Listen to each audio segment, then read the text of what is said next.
नमस्कार। जब भी प्राचीन भारतीय दर्शन की बात होती है तो दिमाग में क्या आता है? बौद्ध धर्म, जैन धर्म, है ना? पर यह कहानी का बस एक छोटा सा हिस्सा है। चलिए आज चलते हैं 6ठी शताब्दी ईसा पूर्व के भारत में। एक ऐसा दौर जो असल में विचारों की क्रांति का समय था। जरा इस नंबर को देखिए, 62। जी हाँ, ज्यादातर लोगों को ये पता भी नहीं है कि उस जमाने में भारत में करीब 62 अलग अलग दार्शनिक विचारधाराएं थीं। तो सवाल ये उठता है कि आखिर ये बाकी के दर्शन थे कौन? चलिए आज इन्हीं कुछ कम सुनी लेकिन बेहद जरूरी विचारधाराओं की दुनिया में चलते हैं। 6ठी शताब्दी ईसा पूर्व का भारत वो कोई ऐसा दौर नहीं था।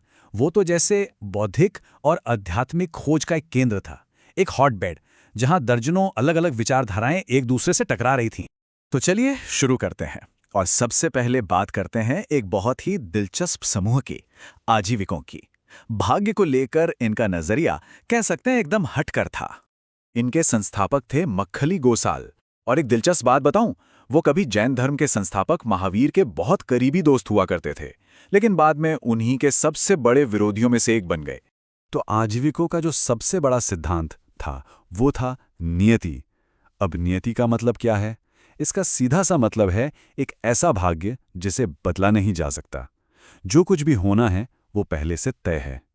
जरा सोचिए, जीवन का हर फैसला, हर घटना, सब कुछ पहले से लिखा हुआ है। आपकी अपनी मर्जी का कोई रोल ही नहीं है। इसी एक सोच ने आजीविकों को बाकी सभी से बिल्कुल अलग खड़ा कर दिया। अच्छा, अब आजीविकों के इस भाग्यवादी सिद्धांत से एकदम उल्टी सोच की तरफ चलते हैं। एक ऐसा विचार जिसने अध्यात्म की जड़ों पर ही सवाल खड़े कर दिए, और वो था भौतिकवाद, यानी चार्वाक और लोकायत मत। इस सोच को आगे बढ़ाने वाले सबसे शुरुआती गुरुओं में से एक थे अजित केसकम्बलिन। उन्हें ही प्योर मटीरियलिज्म यानी कि शुद्ध भौतिकवाद का पहला टीचर माना जाता है। उन्होंने जिस सिद्धांत की बात की उसे कहते हैं उच्छेदवाद। इसका मतलब है विनाश का सिद्धांत। मतलब मौत के साथ ही सब कुछ खत्म, कहानी का दी एंड। कोई आत्मा नहीं, कोई दूसरा जन्म नहीं, जो है बस यही एक जिंदगी है।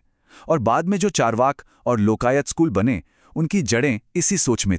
लेकिन रुकिए, कहानी यहीं खत्म नहीं होती। ये तो बस शुरुआत थी।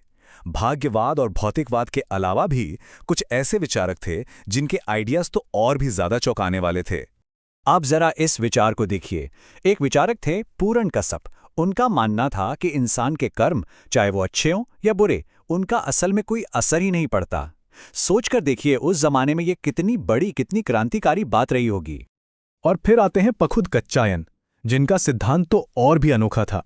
उनके हिसाब से दुनिया सिर्फ पृथ्वी, जल, वायु, प्रकाश जैसी चीजों से नहीं बनी, बल्कि सुख, दुख और यहां तक कि जीवन ये भी अविनाशी तत्व हैं। मतलब उन्होंने फिजिकल चीजों और हमारी भावनाओं को एक ही तराजू में तौल दिया। क्या कमाल की सोच है।